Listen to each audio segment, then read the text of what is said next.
Hey guys, Guys, welcome to my channel.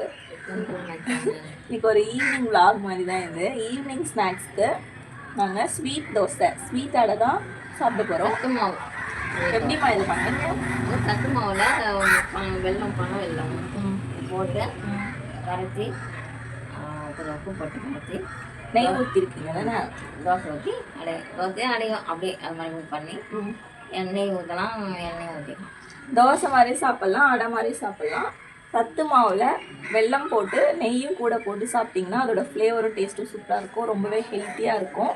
Try பண்ணி பாருங்கள். இப்போ நாங்கள் அந்த தோசை தான் ஈவினிங் ஸ்நாக்ஸ் மாதிரி வச்சு சாப்பிட்றோம். ஒரு தடவை கஞ்சி கூழ் மாதிரி காய்ச்சி கொடுப்பாங்க. ஒரு நாள் கஞ்சி மாதிரியும் குடித்தோம். அப்புறம் சப்பாத்தி மாதிரி போட்டு சாப்பிட்டு பார்த்தோம். தோசை சாப்பிட்டோம். எல்லாமே டேஸ்ட்டு சூப்பராக இருக்குது. இப்போ இந்த அடை மாதிரி ட்ரை பண்ணியிருக்கோம்.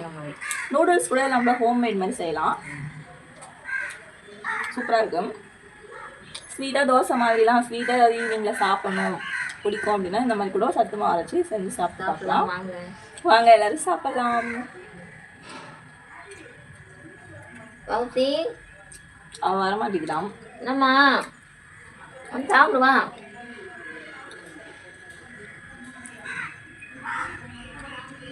செம்மையாக இருக்கும். ஈவினிங் ஸ்நாக்ஸ் தோசை இப்படி தான் இருக்குது.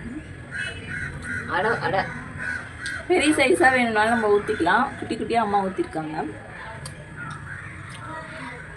சாப்பிட்றதுக்கு கம்பு மாவாட மாதிரி எப்பயும் நான் சாப்பிட்ட மாதிரி தான் ஒரு ஃபீல் இருக்குது.